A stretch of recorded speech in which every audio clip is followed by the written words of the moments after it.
Hey Skeeters, welcome back. We are going to be discussing Standard 1D today, as in dog.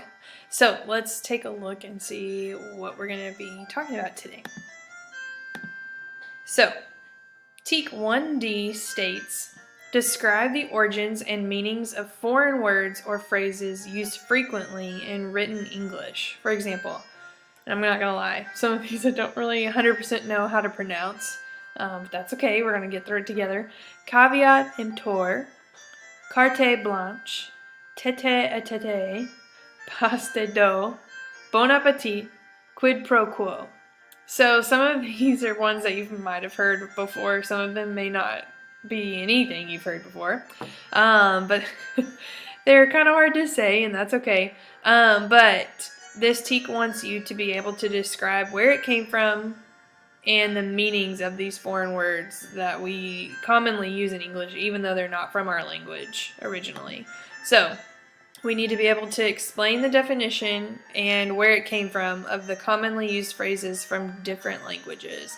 And that can mean many different things. You might have, like when you hear it, you might have to look it up, but that's okay. As long as you can explain them and kind of be able to identify or look up what language they originate from. Okay, so just to give you an example of a couple different ones. So, bon appetit.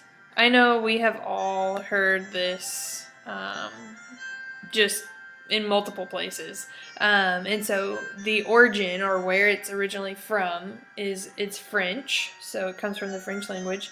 And the definition of bon appetit is good appetite. So 9 times out of 10 when you hear this, it's around a dinner table or after someone has cooked and they're ready to eat. And we see this on TV shows, we see it on cooking shows that we watch. So just different places like that. So it makes sense that that's one we've seen a lot of.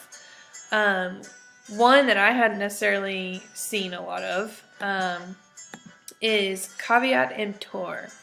And apparently this one is from the Latin origin, so it comes from the Latin language. And its definition is, let the buyer beware.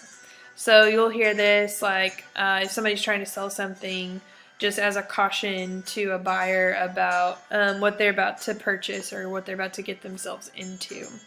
So that's kind of something maybe to be on the lookout for. So caveat emptor. So this is a very basic standard, not a lot goes into this one, but it's still very important. Anytime you run across any of these types of sayings or phrases in reading, you'll be able to, you can look anything up, so don't be afraid to take time to look anything up to better understand what it means.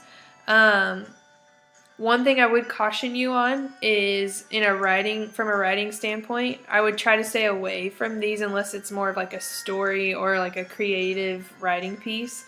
Only because like when it comes to testing and star writing, we don't have a lot of time to be overly expressive or use lots of different slang terms or things like that. So in efforts to keep your writing brief and purposeful in a star writing setting, make sure to stay away from these types of things.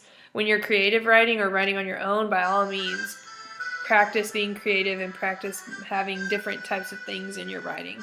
But again, this is a very it's a seldomly used standard, but it is one that we discuss for a time, and so just to understand it better and be able to identify those phrases and be able to understand where they come from will help you a lot. So we are Skeeter Nation. We empower, we impact, we love.